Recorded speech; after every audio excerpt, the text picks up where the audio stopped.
Amada igreja aqui reunida e aqueles que nos acompanham pelas mídias sociais, graça e paz da parte do nosso Senhor Jesus Cristo. Abram as suas Bíblias em um primeiro momento que nós estaremos lendo no livro em que Paulo escreve aqueles que congregavam em Filipos. Abram então, onde nós leremos o capítulo 3, do verso 7 ao verso 10. Filipenses, capítulo 3. Nós estaremos lendo neste momento do verso 7 ao verso 10. Ora, Paulo, quando escreve aqueles que lá congregavam, e vai conversar com eles acerca daquilo que Paulo já havia conhecido de Cristo, já havia conhecido sobre Deus, Paulo lhes informa as seguintes orações que já haviam a ele chegado. E ele lhes diz assim, a partir do verso 7: Entendam, filipenses, mas o que para mim era lucro, isso eu considerei perda por causa de Cristo. Sim, deveras, considero tudo como perda por causa da sublimidade do conhecimento de Cristo Jesus, meu Senhor, por amor do qual perdi todas as coisas e as considero como refúgio para ganhar a Cristo, e ser achado nele, não tendo justiça própria que procede de lei, senão a que é mediante a fé em Cristo, a justiça que procede de Deus, baseada na fé, para o conhecer e o poder da sua ressurreição e a comunhão dos seus sofrimentos, conformando-me com ele na sua morte. Vamos ler vamos orar mais uma vez. Senhor nosso Deus, a sua palavra está posta sobre a sua igreja neste momento. Nós somos pecadores, ó Pai. Nós carecemos da sua misericórdia para ter entendimento sobre aquilo que o Senhor quer nos dizer. Nós carecemos, ó Pai, ser alcançados pela sua graça para que, com corações, ó Pai, abertos diante do Senhor, possamos entender sobre o Senhor e possamos conhecê-lo melhor. Perdoa-nos, ó Pai, fala aos nossos corações nesta manhã, e que as palavras, ó Pai, aqui ditas sejam diretas do seu trono para nós. Em nome de Jesus que nós oramos. Ora, Paulo, quando escreve, ele vai escrever aos crentes de Filipos, e existem, vocês sabem que eu sempre brinco com isso, que na leitura que nós fazemos da palavra de Deus, existem certas expressões que devem nos saltar aos olhos. Isso vocês já ouviram outras vezes. Existem certas palavras que estão contidas no texto que devem nos alcançar de uma maneira, ainda que a Bíblia é toda reverente, mas certas palavras devem nos alcançar de uma maneira mais profunda, ainda quando nós lemos a palavra de Deus. Veja que do texto que nós acabamos de ler, e essa será a lógica da aula de hoje, ele vai dizer lá no verso 10, vamos imaginar assim, ele veio, ele se apresentou a eles, e digo, preciso dizer uma coisa para vocês, eu prefiro abrir mão de tudo que eu tenho, eu torno refúgio a tudo isso que me pertencia hoje, em troca daquilo que eu quero, lá no verso 10, conhecer de Deus. Ele fala assim, parte B do verso 9, vamos ali, a partir da justiça que procede de Deus, lá no finalzinho do verso 9, baseada na fé. Para quê? Para o conhecer. E é sobre isso que nós falaremos hoje pela manhã. Veja, Paulo considera que perdeu todas as coisas. A Paulo não interessa mais outra coisa que não seja conhecer a Deus. Ele é claro quanto a isso. Ele diz lá que, para mim, era lucro antigamente, mas isso não me procura mais, porque no verso 7 ele vai dizer que considerou perder tudo. Ele não fala assim, uma área da minha vida, então eu já não habito mais. Uma área da minha vida, então eu já não me atento mais. Uma área da minha vida, então eu já não a trato como a tratava mais, ele fala assim: eu deixo tudo, porque o que me interessa é conhecer a Deus. É isso que ele vai dizer. Eu não considero mais as outras coisas de algum valor. Vejam, a nossa lógica de doutrinária ortodoxa, óbvio que nos aduz a interpretar isso daqui, não como se fosse, então mais nada existe, então eu não trabalho mais, então eu não estudo mais, então eu não me caso mais, então eu não procuro outras coisas. Não é isso que ele está dizendo. Ele está dizendo que aquelas coisas que o afastavam de Deus, essas coisas deixavam ele distante. Isso ele não busca mais, isso não torna mais para ele um peso, uma antítese daquilo que pode se esperar daquele que quer conhecer a Deus. Isso não me interessa mais, é isso que ele diz. Porque o que me interessa agora é conhecer a Deus. O resto para mim é refúgio. Eu não vivo mais constantemente com coisas em minha mente que me afastam de Deus porque eu achava ela mais interessante do que Deus. O tempo que eu invisto hoje, se nós pegarmos de uma maneira mais objetiva, nós temos um culto pela manhã, nós temos um culto à noite, nós temos reuniões de oração, nós temos isso na quarta pela manhã, nós temos na segunda-feira à tarde. Ah, não, eu não tenho tempo para isso, que eu tenho outras coisas para fazer, essas outras coisas não me interessam mais. Porque eu quero é conhecer a Deus. Dentro desta medida lógica que nós entendemos, dos afazeres necessários e dos afazeres descartáveis que nós podemos, deles não mais nos utilizar para podermos fazer culto a Deus. E é isso que Paulo está falando. Ainda que em nossos corações haja uma saudade pelas cebolas do Egito, nós devemos deixá-las para trás, porque nós queremos conhecer a Deus. É isso que Paulo está falando. Eu sei que nós saímos de lá, mas lá era bom, porque nos trouxeram para esse deserto, sendo que lá nós tínhamos tudo. Eu te trouxe a esse deserto, porque eu quero que você me conheça. Não se prenda mais a essas coisas que lá estão. Eu quero que você me conheça. Deixe isso para lá agora.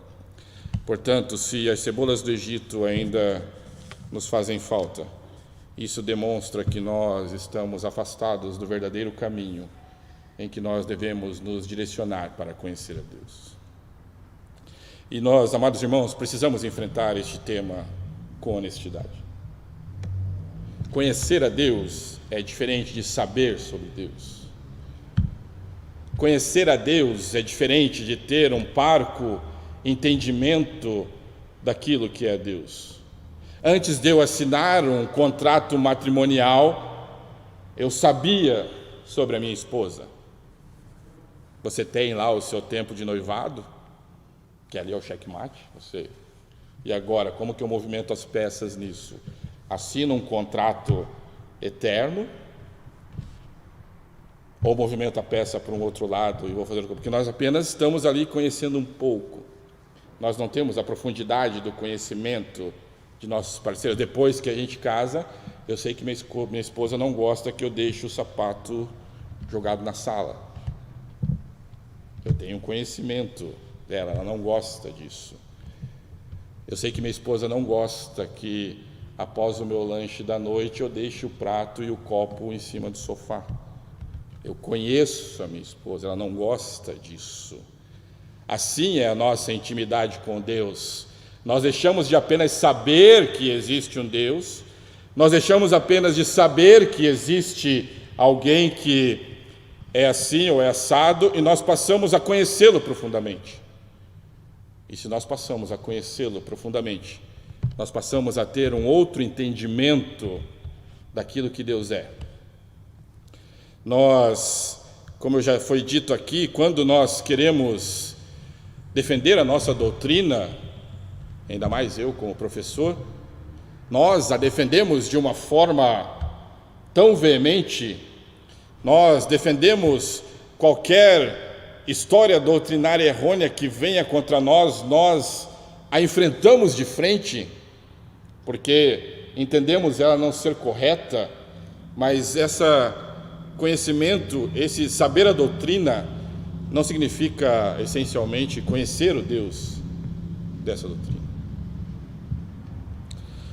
Nós, quando instados por aqueles que lá fora estão sobre como podemos chegar a Deus, nós temos respostas prontas.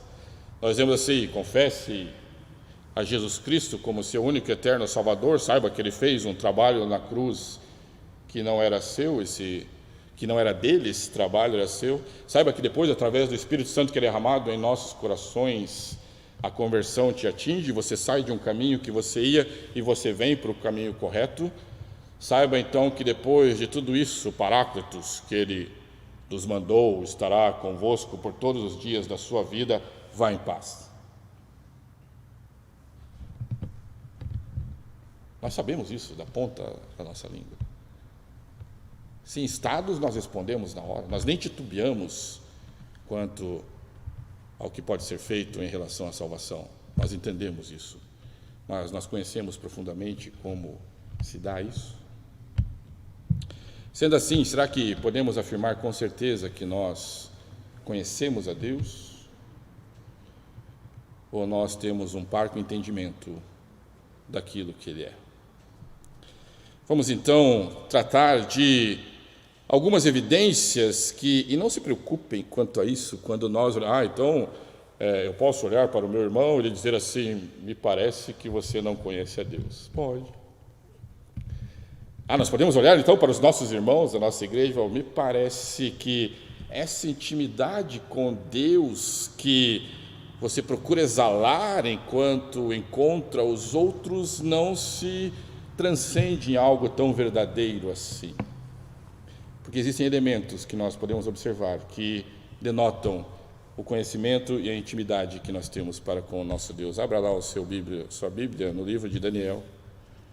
Vamos ler bastante, ficaremos bastante em Daniel agora, a produção pode ficar em paz, que serão vários. Vamos lá para o livro de Daniel, Velho Testamento, Isaías, Jeremias, Lamentações, Ezequiel, o bom e velho Daniel. Capítulo 11, Daniel, capítulo 11, verso 32. Diz assim a palavra de Deus, inspirada a Daniel, no capítulo 11, verso 32. Aos violadores da aliança, ele aqui é o inimigo, ele com lisonjas perverterá, mas o povo que conhece ao seu Deus se tornará forte e ativo. Em primeiro lugar, a evidência de que alguém conhece a Deus é que esse alguém tem grande força para com Deus. Em primeiro lugar, a evidência de que alguém conhece a Deus é que esse alguém luta por Deus. Vejam, ele diz ali no verso 32, observe na nossa capacidade de interpretação que nós temos, que existe uma palavrinha ali que quando ele fala do inimigo, ele fala que o inimigo vai fazer isso, ele fala que o inimigo vai fazer aquilo, ele fala que o inimigo trará consequências terríveis. Aí ele coloca uma palavrinha que nós adoramos no português: mas. Não se preocupe. Mas não tenha medo. Mas não é isso que deve alcançar o seu coração, porque aquele que conhece ao seu Deus se tornará forte e ativo. Veja, nós temos dois elementos, nós temos dois personagens aqui. Volte um pouco a sua Bíblia ali no verso 21, no mesmo, capítulo 11, verso 21. Capítulo 11 vai falar dos reinos do norte, do sul, os ataques. Ele vai dizer assim, no verso 21, olha, Israel, a coisa está meio que degringolando um pouco, nós precisamos retornar ao nosso caminho. Aí ele fala no verso 21, ele vai contando isso depois do 20 e tal, do 21 ele fala: depois se levantará em seu lugar um homem vil, ao qual não tinha dado a dignidade real, mas ele virá caladamente e tomará o reino com intrigas. Aí nós vamos, ele discorre sobre esse homem vil, fala várias coisas, nós começamos a ficar preocupados. Aí lá no 32 ele diz: mas não se preocupe, porque o povo que conhece a Deus se tornará forte e ativo. Em primeiro lugar, um elemento que deve nos saltar no relacionamento que nós temos em intimidade com Deus é o de que aquele que conhece a Deus é forte e ativo na luta pelo seu Deus. É isso que está escrito ali. Então eu preciso que você nos ajude na escola bíblica dominical? Talvez não. Eu preciso que você participe das situações em que nós estamos tendo na igreja? Eu acho que não. Eu preciso que você me ajude, e veja, cada um em seus elementos, não se preocupe em abarcar todas as coisas, mas eu preciso que você me ajude, meu irmão, no que concerne às cestas básicas que nós temos aqui. Eu acho que não. Eu preciso, meu irmão, então, que você me ajude com a visitação. Eu preciso que você ligue as viúvas da igreja. Eu preciso que você visite os órfãos de nossa igreja. Eu preciso que você me ajude no que concerne a direção da igreja. Aí você fala, não. Evidências de que alguém conhece a Deus. Aquele que conhece a Deus é forte e ativo no que concerne as coisas de Deus. Mas eu não posso dizer isso ao meu irmão. Você pode colocar a Bíblia embaixo do braço e dizer isso ao seu irmão. Com carinho, nós não estamos aqui joio e trigo, nós estamos tergiversando sobre aquilo que é saber e sobre aquilo que é conhecer. Veja que a segurança que deve nos alcançar, ela deve ser tremenda, porque se nós continuarmos a leitura e formos ali ao verso 31 ainda, antes dele.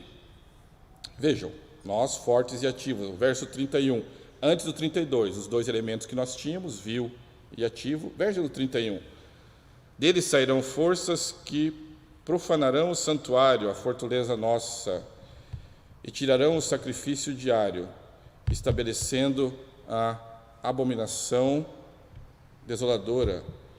Continuando, aos violadores da aliança, ele com lisonjas perverterá. Ou seja, aqueles que violam a aliança de Deus, violam por não conhecê-lo, apesar de saber dela, a violam. Esses serão corrompidos pelo homem vil.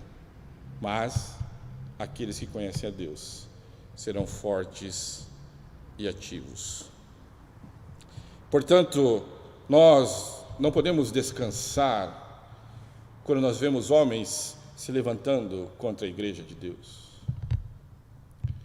Nós não podemos relaxar e nos colocarmos em situações que nós entendamos que não devemos enfrentar aqueles que desonram o nome de Deus. Nós, como conhecedores de Deus, somos fortes e ativos na causa de Deus. Se não vejamos a reação de Daniel quando estado, vamos tornar essas coisas um pouco mais práticas. Abra lá o seu livro ainda em Daniel, mantenha, não perca ele aí. Daniel, capítulo 1. A história é conhecida, mas vamos entender então o que é essa fortaleza mais um pouco. Vamos lá.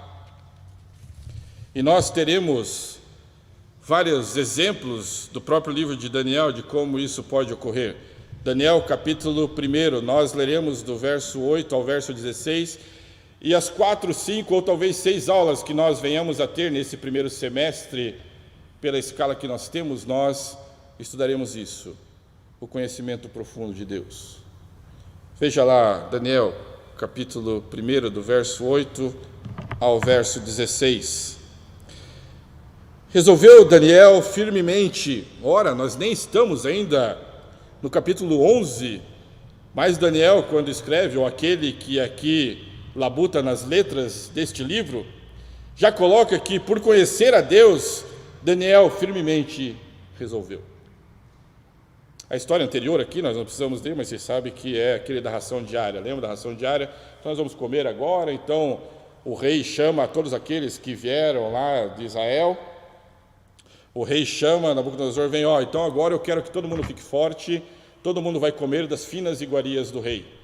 Iguarias que nós não sabemos que se foram utilizadas em rituais, iguarias que nós não sabemos se foram utilizadas para sacrifícios a deuses. A palavra não vai nos abrir tanto assim, mas Daniel, que estava lá, ele entende isso. E ele vai dizer lá no verso 8, resolveu Daniel firmemente não contaminar-se com as finas iguarias dos reis, nem com o vinho que ele bebia. Olha, eu não concordo com isso. Conhecendo o meu Deus, eu sei que Ele não gosta disso. A intimidade que eu tenho com meu Deus já me demonstrou que essa atitude não concerne com Ele.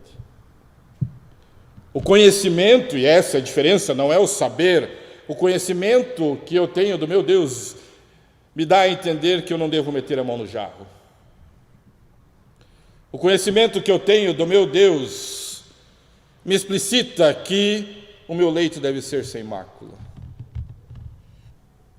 O conhecimento que eu tenho do meu Deus diz que eu não posso amá-lo se eu não amo o irmão que está aqui do meu lado. Isso é conhecer a Deus. Isso não é saber sobre Deus. Isso é conhecer o que Ele gosta, o que Ele não gosta. E Daniel, conhecendo isso, disse: dessa carne, dessa comida, disto eu não como, porque eu conheço esse Deus. Então vem aqui, chefe dos eunucos, que eu quero lhe pedir permissão para não me contaminar. Ora, Deus, verso 9, concedeu a Daniel misericórdia e compreensão da parte do chefe dos eunucos. Disse o chefe, nós iremos até o verso 16, disse o chefe dos eunucos a Daniel: tenho medo do meu senhor. Eu, chefe dos eunucos, conheço o meu senhor. Aqui é claro que nós temos uma síntese da situação, mas eu imagino que eles conversando, talvez numa breve liberdade, ele tenha dito: você conhece o seu, eu conheço o meu. Você conhece o seu Senhor, eu conheço o meu Senhor. Eles dialogando, então ele diz lá: tenho medo do meu Senhor o rei, que determinou a vossa comida e a vossa bebida. Porque, pois, veria ele o vosso rosto mais abatido do que o dos outros jovens na vossa idade? Assim poris em perigo a minha cabeça para com o rei. Então disse Daniel ao cozinheiro-chefe, a quem o chefe dos eunucos havia encarregado de cuidar de Daniel, Ananias, Misael e Azarias: experimenta, peço-te os teus servos em 10 dias. Veja, o Daniel não levantaria uma situação dessa se ele não conhecesse a Deus. Ele já falou com o chefe dos eunucos, agora ele vai até a cozinha. Eu imagino, ele chega lá com o chefe de cozinha, ele está lá com o seu pomo branco, está lá com o seu jaleco na cozinha, ele está lá atarefado, fazendo as comidas. Aí ele fala: preciso falar com você. Ele vai: pois não, Daniel, o que aflige? A mim nada aflige. Só que assim, essa comida que você faz, eu não gostaria. Eu quero aquela outra. Não, por favor, se você comer daquela outra, o meu Senhor me trará problemas. E ele diz ao cozinheiro: não se preocupe, porque você conhece o seu Senhor, eu conheço o meu Senhor. Ele chega então para o chefe lá da cozinha, que era encarregado de cuidar de Daniel, Ananias, Misael e Azarias, e ele fala: experimenta, mas experimenta por 10 dias. E que se nos dê legumes a comer e água a beber. Então se veja diante de ti a nossa aparência, as dos jovens que comem das finas iguarias dos reis. Então, nós 4 para cá e os outros para lá. E, segundo vires, age com os teus servos. O cozinheiro está ali. Ok. Ele atendeu e o experimentou 10 dias. No fim dos 10 dias, porque eu conheço o meu Deus. No fim dos 10 dias, porque eu conheço o meu Deus. A sua aparência era melhor. Estavam ele mais robustos do que todos os jovens que comiam das finas iguarias dos reis. Com isto, o cozinheiro-chefe tirou deles as finas iguarias e o vinho que deviam beber, e lhes dava legumes, porque Daniel conhecia o seu Deus. Daniel tinha intimidade com o seu Deus. Ah, Jefferson, mas aí, né, se nós falamos de comida até eu também dou um jeito. Eu acho que cevada não é muito meu forte, prefiro café.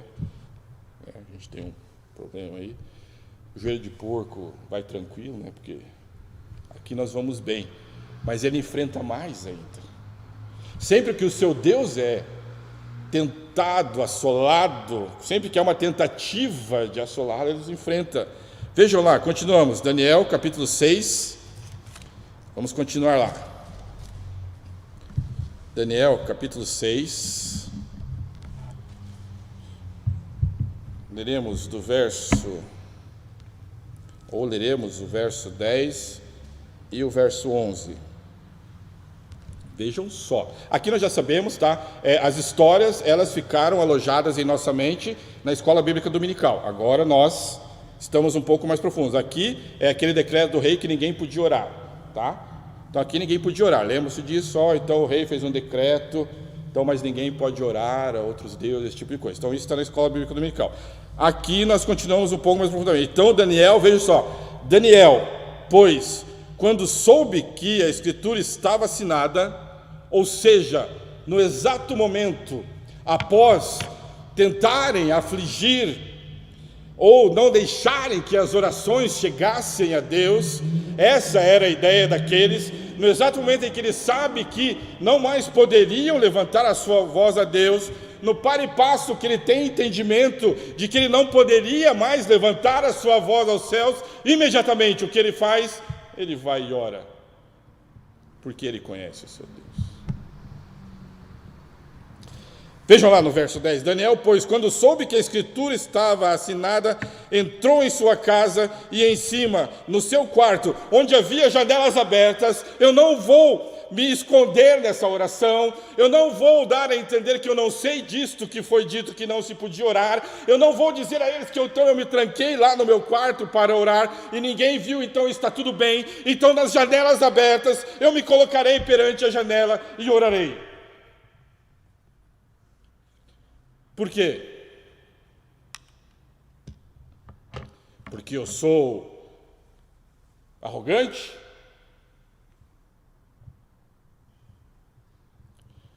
É por isso que eu vou me colocar ali diante da janela para que todos vejam? Para que todos entendam como eu ajo? Viu como ele foi lá, disse que não era, ele aproveitou e abriu. Nossa, como ele é contra o rei, nossa, como ele é arrogante. Olha as atitudes que ele toma. Não, ele tomou essa atitude, porque na hora em que a oração tornou-se vilipendiária e não poderia se alcançar a Deus, ele foi e orou, porque ele conhece o seu Deus. Onde havia janelas abertas do lado de Jerusalém. E não uma, não duas, mas 3 vezes ele abria as janelas e orava ao seu Deus contra o decreto daquele rei que achava que dominava sobre céus e terra. Ele se punha de joelhos e orava e dava graças diante de Deus, como costumava fazer, porque ele conhecia o seu Deus. Então aqueles homens foram juntos, e tendo achado a Daniel a orar e a suplicar diante do seu Deus, se apresentaram ao rei a respeito do interdito real, lhe disseram: não assinaste o interdito que por espaço de 30 dias todo homem que fizesse petição a qualquer Deus ou a qualquer homem, e não a ti, ó rei, fosse lançado na cova dos leões? Respondeu o rei e disse: essa palavra é certa, segundo a lei dos medos e dos persas, que não se pode revogar. Então responderam e disseram ao rei: esse Daniel, que é dos exilados de Judá, esse Daniel que conhece a Deus, esse Daniel que sabe que Deus pode fazer todas as coisas, uma liberdade apenas, não faz caso de ti, ó rei, nem do interdito que assinaste. Antes 3 vezes por dia faz a sua oração, porque ele faz caso de Deus. Porque ele conhece a Deus. Daniel ora 3 vezes ao dia, em frente de uma janela. Portanto, meus amados irmãos, aqueles que conhecem a Deus são sensíveis às situações em que a verdade e a honra de Deus estão sendo direta e tacitamente atacadas. Isso não está certo.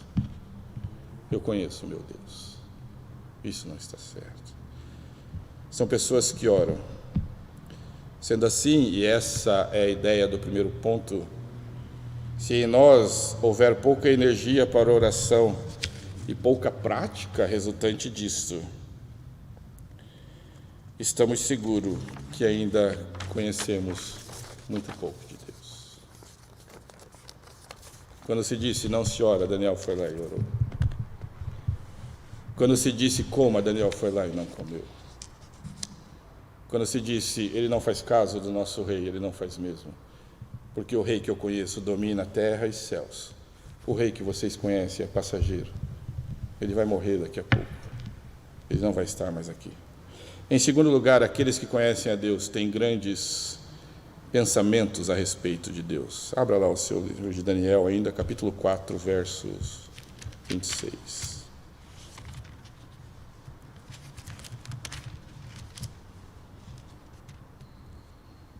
Daniel, capítulo 4, verso 26.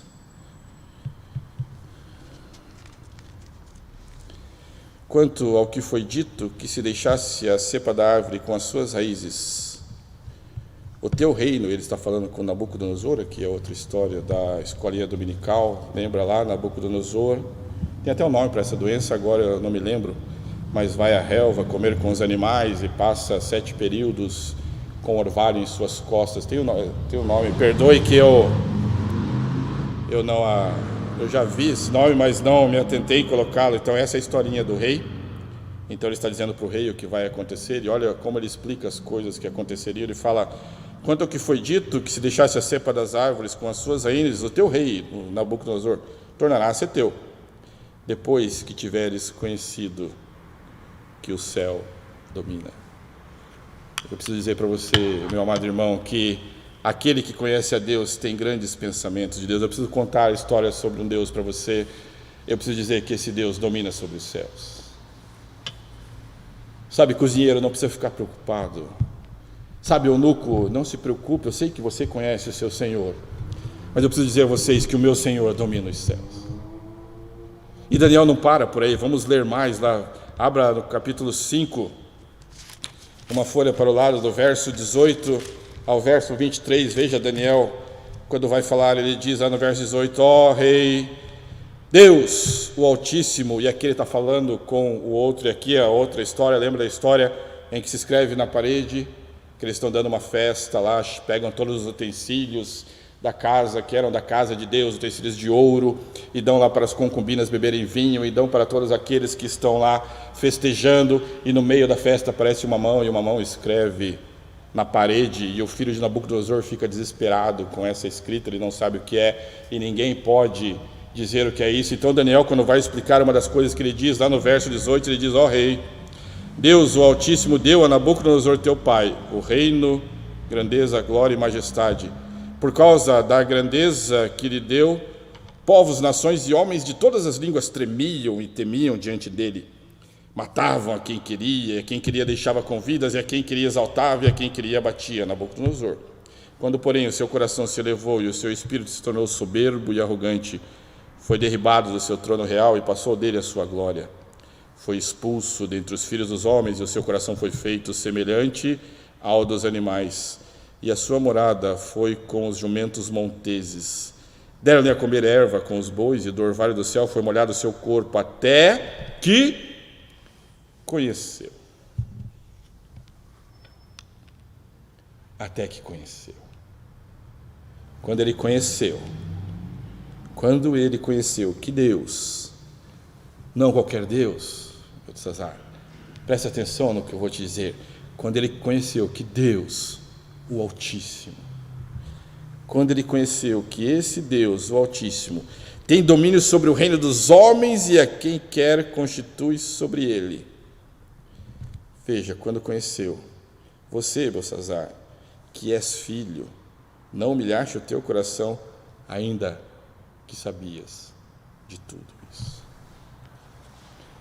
Deixa eu falar uma coisa para você, Belsazar. Eu estava tranquilo lá no meu quarto, eu tinha minhas coisas para fazer, eu preciso prestar meus relatórios mensais para o rei, eu tenho um monte de coisa que eu preciso lá, eu tenho as contas que o rei me colocou lá, ele me colocou para fazer as coisas, e você me chama aqui. Eu preciso falar uma coisa rápida para você. O Deus Altíssimo, que o seu pai conheceu, e quando o seu pai conheceu, aí então ele retornou ao que ele era. Esse Deus Altíssimo você não conhece. ainda que você soubesse de todas essas coisas, ainda que você frequentasse a igreja todo domingo, ainda que você desse o dízimo, ainda que você procurasse estar em todas as programações da igreja, você sabia de tudo isso. Os pastores desta igreja, domingo de manhã, domingo à noite, ensinam sobre isso. Os pastores desta igreja, como anjo desta igreja, oram por vocês acerca de tudo isso. Aí você quer saber então o que aconteceu? Você não conheceu esse Deus, ainda que todos os dias ouvisse dele. Eu preciso dizer que esse Deus é o Deus Altíssimo. Tem mais ainda. Veja lá no capítulo 6. E agora nós temos outra ideia, que é das covas dos leões. Agora já é outro rei. E os reis vão passando. E vocês leem o livro de Daniel, e entra Nabucodonosor, e sai Beltesazar, e entra Dario, e os reis passam. Os seus reinos passam. Daniel não. Daniel acudiu a 1. Daniel acudiu a 2. Daniel acudiu a 3. Porque ele conhecia o Deus que ele servia. Veja lá no capítulo 6, verso 25 ao 27. Ele já ensinou a Beltesazar. Agora, 25 a 27. E aqui é a cova dos leões. Então, o rei Dario escreveu aos povos, nações e homens de todas as línguas que habitam em toda a terra: paz vos seja multiplicada. Faça um decreto pelo qual, em todo o domínio do meu reino, os homens tremam e temam perante o Deus de Daniel, porque ele é o Deus vivo. Ele é o Deus que permanece para sempre. O seu reino não será destruído e o seu domínio não terá fim. Ele livra, ele salva, ele faz sinais e maravilhas no céu e na terra. Foi ele quem livrou a Daniel do poder dos leões. Daniel, pois, prosperou no reinado de Dario e no reinado de Ciro, o persa, porque Daniel conhecia o seu Deus. Em segundo lugar, aqueles que conhecem a Deus têm grandes pensamentos a respeito de Deus. Daniel, capítulo 2, verso 20 ao 22. Daniel, capítulo 2, verso 20 ao 22. Disse Daniel, aqui já é a história da interpretação dos sonhos. Disse Daniel do sonho da estátua. Verso 20, capítulo 2, verso 20. Disse Daniel: seja bendito o nome de Deus de eternidade a eternidade, porque dele é a sabedoria e o poder. É ele quem muda o tempo e as estações, remove reis e estabelece reis. Ele dá sabedoria aos sábios e entendimento aos inteligentes. Ele revela o profundo e o escondido. Conhece o que está em trevas e com ele mora a luz. Aqui só um pequeno gancho: conhece o que está em trevas e com ele mora em luz, é a segunda aula. Aí estaremos nós. Deus nos conhece também. Continuando então quando nós oramos, quando nós nos assentamos em nossos lares, quando nós fazemos os nossos cultos domésticos, quando nós oramos, será que nós lembramos de tudo isso, que Deus, o Altíssimo, tem domínio sobre o reino dos homens, sobre os céus, que Ele é o Deus vivo no céu e na terra, que Ele tem sabedoria e poder, que Ele tem santidade, majestade, perfeição moral, fidelidade graciosa? Se nós oramos e nos lembramos de tudo isso que Deus é, nós podemos dizer que nós temos um certo conhecimento de Deus. Então, em segundo lugar, aqueles que conhecem a Deus têm grandes pensamentos a respeito de Deus. Em terceiro lugar, aqueles que conhecem a Deus mostram grande coragem por Deus. Daniel, capítulo 3, verso 13 ao 16. Eu acho que nem nós lembrávamos que existiam tantas histórias assim no livro de Daniel. Estátua, fornalha, comida, mão na parede, um monte de coisa. Daniel, capítulo 3, do verso 13 ao 16. Em terceiro lugar, aquele que conhece a Deus mostra grande coragem por Deus. Então Nabucodonosor tinha feito a estátua, tocava os seus clarinhos, clarinetes, os pífaros, as harpas, todo mundo tinha que se ajoelhar. Mas os amigos de Daniel não se ajoelharam. Então ele vai dizer no verso 13: então Nabucodonosor, irado e furioso, mandou chamar Sadraque, Mesaque e Abdenego, e trouxeram a estes homens perante o rei. Falou Nabucodonosor e disse: é verdade, ó Sadraque, Mesaque e Abdenego, que vós não servis a meus deuses, nem adorais a imagem de ouro que eu levantei? Agora, pois, estáis dispostos. E quando ouvirdes o som da trombeta, do pífaro, da cítara, da harpa, do saltério, da gaita de foles, prostrai-vos e adorai a imagem que eu fiz. Porém, se não a adorardes, sereis no mesmo instante lançados na fornalha de fogo ardente. E quem é o Deus que vos poderá livrar-me das minhas mãos? E aqui eu fico imaginando que Sadraque, Mesaque e Abdenego, ouvindo aquilo, e Nabucodonosor furioso e falando com ele, e talvez babando em sua barba e bravo, querendo pegar alguma coisa e bater neles, e os três olhando para ele. Ok. Eu vou tocar. Se vocês não se ajoelharem,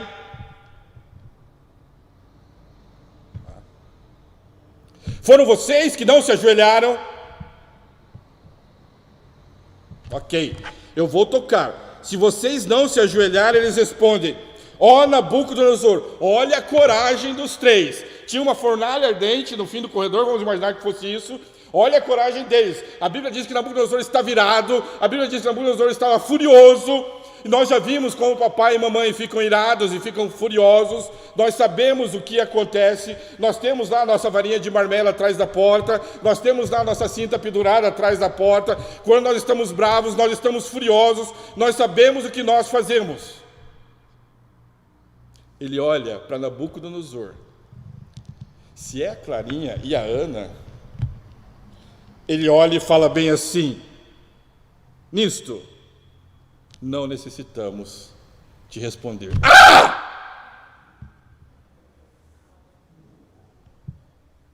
O quê? Eu estou irado, vocês não se ajoelharam, vocês não me obedeceram, vocês fizeram tudo de errado daquilo que eu decretei. Preciso te falar uma coisa, rei. Eu não preciso te responder isso. Aqueles que conhecem a Deus têm coragem por Deus. Isso está errado. Eu conheço meu Deus. Eu não vou me ajoelhar. Porque aqueles que conhecem o seu Deus têm coragem. Lutam. Não têm medo diante das circunstâncias que lhe aparecem. Eles haviam medido o risco, a fornalha queima. Eles haviam medido as consequências, aquilo lá vai me levar à morte. Eu já sei de tudo isso, rei Nabucodonosor, mas eu conheço meu Deus. Eu tenho coragem. Eu não me preocupo com isso. Eles tinham consciência de qual seriam as suas ações. E ainda que não tivessem lido, vamos para o livro de Atos. Atos capítulo 5, verso 29.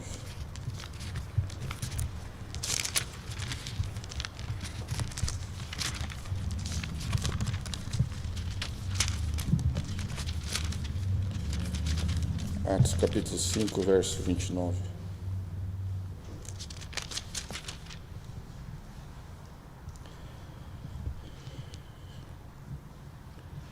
Na hora que terminar o barulhinho das folhas.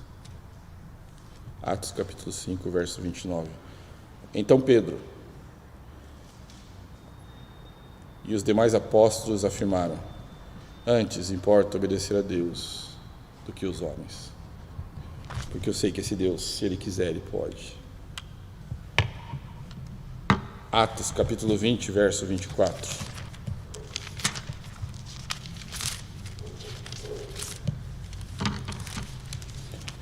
Mais um pouquinho para frente. Ele vai dizer, porém, Atos 20, verso 24, porém nada considero a vida preciosa para mim mesmo, contanto que complete a minha carreira e o ministério que recebi do Senhor Jesus para testemunhar o Evangelho da graça de Deus. Sadraque, Mesaque e Abdenego, Nabucodonosor, a vida para mim eu não considero preciosa ainda mais quando conflitado com aquilo que Deus é. Quanto a ti, Nabucodonosor, eu não tenho que te responder isso. Porque aqueles que conhecem a Deus demonstram grande coragem por Deus. Por fim, aqueles que conhecem a Deus alcançam grande contentamento em Deus. Vejam lá, Romanos, capítulo 5, verso 1. Volta um pouco a sua Bíblia, Romanos, capítulo 5. Volta não, para frente, né? Desculpa. Romanos, capítulo 5, verso 1. É verdade, Sadraque, Mesaque e Abednego, vocês não se ajoelharam, é verdade. Preciso dizer, Nabucodonosor, justificado, pois, mediante a fé, eu tenho paz com Deus, e não é a paz com você que eu procuro. Por meio de nosso Senhor Jesus Cristo. Mas vocês vão ser lançados na fornalha de fogo. Abra lá, Romanos ainda, capítulo 8, verso 1. E nós estamos conversando, eu estou furioso e vocês não me obedecem. É claro que Sadraque, Mesaque e Abednego não tiveram acesso ao que nós lemos agora, mas a ideia é entender como se portar diante dessas situações. E se diz, agora pois já nenhuma condenação há para os que estão em Cristo Jesus. Vocês não se ajoelharam perante a minha estátua. Vocês sabem que vocês podem morrer por causa disso, sei. Mas na cabeça deles importava mais obedecer a Deus do que ao rei. Vocês não se ajoelharam perante a minha estátua. Você sabe morrer. Para onde vocês irão se vocês morrerem nesse momento? Não tenho problema nenhum, porque eu sei que nenhuma condenação mais me alcança, porque eu conheço Deus. Esse Deus que antes da fundação do mundo já escreveu a minha história. Eu conheço esse Deus que antes da fundação do mundo colocou o meu nome no livro da vida. Eu conheço esse Deus que antes da fundação do mundo já lutou e venceu por mim. A fornalha não me aflige. Aqueles que conhecem a Deus, portanto, têm um grande contentamento em Deus. Veja lá, Daniel, capítulo 3. Vamos voltar para o livro de Daniel. Daniel, capítulo 3. Versos 17 e 18. Daniel, capítulo 3, versos 17 e 18. E aqui nós continuamos o diálogo. Lembra que eles diziam assim, rei, eu não tenho nada para falar para você. Não, estou te perguntando, vocês não vão? Rei, eu não vou te responder isso daí. Vocês não vão ajoelhar mesmo, já falei, Nabucodonosor, que... Mas, já que você insiste, Nabucodonosor, te fala um negócio. Eles falam lá no verso 17 e no verso 18. Se, partícula passivadora da língua portuguesa, se o nosso Deus, a quem servimos, quer livrar-nos, Ele nos livrará da fornalha de fogo ardente e das tuas mãos, ó rei. E daí vem uma resposta clássica no verso 18. Se não, fica sabendo, ó rei, que não serviremos aos teus deuses, nem adoraremos a imagem de ouro que levantaste para ti, porque eu conheço o meu Deus. Eu sei que Ele pode me livrar, eu sei que Ele pode também não me livrar. Se Ele me livrar, eu já te digo uma coisa, ó rei, eu não vou me ajoelhar do mesmo jeito. Então eu vou acender a fogueira 7 vezes mais. Perfeito. Acende. Porque se Ele quiser, Ele me livra. Se Ele não quiser, para nós, olha a expressão que eles usam. Não adoraremos, nem serviremos a imagem de ouro que levantaste. Em outras coisas, eles estão dizendo assim, rei, está tudo bem. Está tudo bem. Eu conheço o meu Deus. Está tudo bem, rei. Vocês não vão se ajoelhar, eu não vou te responder, rei. Não, mas eu insisto, então eu preciso dizer para vocês, se o meu Deus, que nós conhecemos, nos livrar, ótimo. Se Ele não nos livrar, ótimo também. Porque aqueles que conhecem a Deus alcançam grande contentamento em Deus. Aplicações práticas para a aula de hoje. Um pouco de conhecimento de Deus é mais válido do que um grande conhecimento acerca dele. Um pouco de conhecimento de Deus é mais válido do que um grande saber acerca dele. Um pouco de conhecimento vale muito mais que o só saber ouvir falar, receber de outro sobre Deus. Em segundo lugar, devemos aprender a medir a nós mesmos. A aula é para mim também. Nós devemos aprender a medir a nós mesmos, não pelos nossos dons, não pelas responsabilidades que temos na igreja, mas pela medida das nossas orações e pelo que está dentro do nosso coração.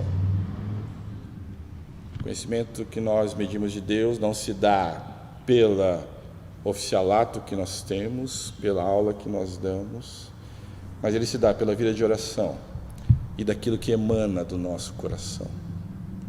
Em terceiro lugar, aqueles que buscaram o Senhor Jesus até encontrá-lo, afinal é essa a promessa, não foi Jesus que disse: se vocês me buscarem de todo o coração, vocês me encontrarão. Serão aqueles que poderão se colocar perante o mundo para testificar que conhecem a Deus. E hoje nós cantamos que nas montanhas e nos vales ergueremos a nossa voz, que todos saberão disso. Mas somente aqueles que encontraram a Jesus poderão realmente se colocar perante o mundo para testemunhar dele. Que Deus os abençoe nesta manhã. Que o conhecimento de Deus invada os nossos corações. Que o mero saber sobre Deus não nos traga alegria, mas que a profunda intimidade junto com Ele possa ser aquela paz, possa trazer aquela paz, possa nos inundar com aquela paz que excede todo entendimento. A Deus toda honra, glória e louvor, não somente hoje, mas pelos séculos dos séculos. Que Deus nos abençoe.